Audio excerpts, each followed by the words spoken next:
আসসালামু আলাইকুম রহমতুল্লাহ। ওয়ালাইকুম সালাম রহমতুল্লাহ। অনেকে আহলে হাদিসের বিরুদ্ধে অপবাদ দেয় যে আহলুল হাদিসরা সৌদির বাদশা মোহাম্মদ বিন সালমানের দালালি করে। এ সম্পর্কে জানতে চাচ্ছি। আচ্ছা, মোহাম্মদ বিন সালমান, আমরা দোয়া করি আল্লাহ তাআলা তার মাধ্যমে যেন ইসলামের খেদমত করেন। কিন্তু তিনি যে কাজগুলি করেছেন সবগুলিকে আমরা সাপোর্ট করি।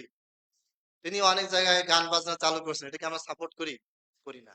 আমরা সবসময় চাই প্রত্যেকটা শাসক, মুসলিম শাসক তারা যেন কাজ করে আর জনগণ যেন তাদের অহেতুক সমালোচনা না করে জনগণ যেন তাকে সাহায্য করে। জনগণ যদি দেখে যে অন্যায় করতে করতে করতে সরকার একবারে শেষ সীমায় পৌঁছে গেছে, তখন জনগণ যদি বিদ্রোহ করে তাকে নামায় দেয়, সরিয়ে দেয়, সেটা ঠিক আছে। কিন্তু শুরুতেই আমরা কোনো ব্যক্তিকে বলি না শাসকের বিরুদ্ধে লেগে যাও। এটা বাংলাদেশের বর্তমান যে শাসক আছে এই শাসকের ব্যাপারেও আমরা জনগণকে অনুরোধ করব অহেতুক গালিগালাজ না করে সাহায্য করার চেষ্টা করেন যেন তিনি কাজ করতে পারেন। অনুরূপে সৌদি বাদশা মোহাম্মদ বিন সালমানের ক্ষেত্রে একই কথা। অহেতুক তাকে গালিগালাজ না করে দোয়া করেন, ভুলগুলি যেন তিনি শুধরাতে পারেন এবং তিনি যেন ইসলামের জন্য কাজ করতে পারেন। আর আমাদের মেইন সম্পর্ক মক্কা মদিনার সাথে। সৌদি আরবের সবকিছুর সাথে আমাদের সম্পর্ক না তো। মক্কা মদিনার সাথে আমাদের সম্পর্ক। মোহাম্মদ বিন সালমান উনি যদি আহ জুব্বা পরেন, আর এই জুব্বা যদি টাকনার নিচে যায় তাহলে কি আমরা এটা সাপোর্ট করব? করব না। তিনি যদি কোনো ভুল কথা বলেন ইসলামের বিরুদ্ধে যায়, তাহলে কি সেটাকে আমরা সাপোর্ট করব? করব না।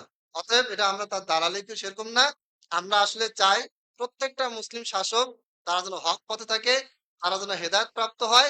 এজন্য আমরা তাদেরকে দোয়া করি, তাদেরকে আমরা ভালোবাসার চেষ্টা করি। তাদের ভুলগুলোকে আমরা স্কিপ করে তাদের মাধ্যমে যেন ফিতনা না ছড়ায়। ভুলগুলি আলোচনা করলে ফিতনাই হবে। আমি ১০ জন মিলে মোহাম্মদ বিন সালমানকে গালিগালাজ করলাম। কি হলো বলেন? মোহাম্মদ বিন সালমান কানেও গেছে কথাটা। আর এটা শাসকের সমালোচনা করার নিয়মও না। হ্যাঁ, আপনি ভালো আলেমকে বড় ব্যক্তির মাধ্যমে আপনি লিখে পাঠান, এটা ঠিক আছে। কিন্তু আমরা করি কি চায়ের দোকানেই শুরু হয়ে গেল গালিগালাজ। এই জিনিসগুলো করা যাবে না। এগুলির বিরুদ্ধে আমরা বলি দেখে অনেকে মনে করে যে আমরা মোহাম্মদ বিন সালমানের দালালি করি। এটা ভুল কথা। আমরা তার দালালি করি না। আমাদের বক্তব্য হচ্ছে কোরআন এবং হাদিসের সাথে মোহাম্মদ বিন সালমান হোক, তার বাবা হোক, যেই হোক না কেন, যে কোনো শাসক হোক না কেন, তিনি যদি কোরআন এবং হাদিস মোতাবেক রাষ্ট্র পরিচালনা করেন তাহলে ওইটাকে আমরা সাপোর্ট দিব। আর যদি কোনো কাজ কোরআন এবং হাদিস মোতাবেক না হয় তাহলে সেটাকে আমরা সাপোর্ট দিব না। সৌদি আরবে বাচ্চার বিশাল বড় ছবি ঝুলানো আছে। এটাকে আমরা সাপোর্ট করি না। অতএব দালালি করে এটা ঠিক নয়।